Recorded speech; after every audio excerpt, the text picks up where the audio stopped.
Well, as weeks continue to tick by, folks, we're creeping ever closer to the middle portion of the CCL season. Every single game is going to matter from here on out. We've got some huge matches for some struggling teams this week, so let's break them down for you. My name is McCormiel. This is your After Action Report. This week of the CCL started off strong with a Southeast Divisional matchup between two of the league's current titans, Mars Hill Esports and James Madison University.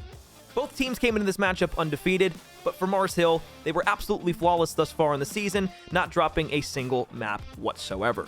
Well, it was respect to the Dukes for ending Mars Hill's flawless streak, but one map was really all they could manage. Aside from a close CCL search and destroy, the Mountain Lions had yet another dominant performance here, taking the win 3-1 over the 15th ranked James Madison. You got a cruise missile for Mazo, a cruise missile for AG, and you're getting all the time here on P1 from Slaypex 4 in a row. Our next stop is up in the Northeast with Queens Esports taking on Farmingdale State. And all eyes were on Farmingdale in this matchup as they're still trying to solidify their place as second in the Northeast region. Boy howdy, was that a showcase in this match. The respawns were great for the Rams, and we need to talk about that hotel search and destroy. Down 4-1, they held composure and clutched up for an insane 6-5 win. It spiraled into a 3-0 in the control, and well, that's all she wrote. Farmingdale get another 3-0 sweep on the board against a formidable Queens opponent. Has posted up 6 in a row. That's a cruise missile for FSC, and Queens Esports, you need to look at the rotations because Tesla's not allowing you in this hill. Man. And to finish off day one, we stayed in the Northeast with Rutgers Esports and the Utica Pioneers. These are two teams that have struggled so far this year, so to regain a little bit of confidence, this is a massive matchup for both sides. Rutgers, though, came out hot with a 100-point club in game number 1, and while the next two maps were decently close, the following hardpoint was not in map 4 by any stretch of the imagination. Rutgers came to play in this match, and they rode their respawn prowess all the way to a 3-1 victory over the Utica Pioneers. You see Utica to start clawing their way back in. Nice shots from Finn.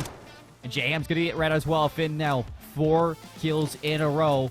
We picked up on day 2 in the Midwest with the St. Clair Saints and the Davenport Panthers, two top 8 finalists from the CCL 2022 playoff land.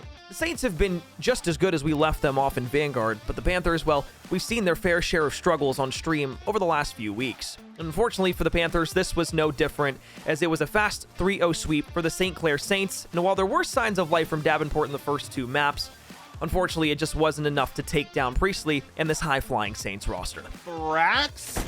Oh, he will be taken down. Bendy just looking for kill number 6, and he does that! Heading over to the West, we'll check out the 20th slotted Texas A&M Maroon and the 9th ranked New Mexico State Aggies, who came into this matchup with near identical records. Of course, being so similar in record, we expected a bit of veto science from either side to see where there would be an advantage to gain, if any at all. Well, to say the least, it was an interesting matchup. A 6-0 sweep from the Aggies in the search and destroy led into a 3-1 win for Texas A&M in the control, which of course then quickly led to the Aggies 100-point clubbing Texas A&M in the deciding Fortress hardpoint. Lots of swings in either direction from the series, but in the end, New Mexico State took the win 3-1 over Texas A&M. 29 plays up against 22, and you're throwing lives over towards a dead zone.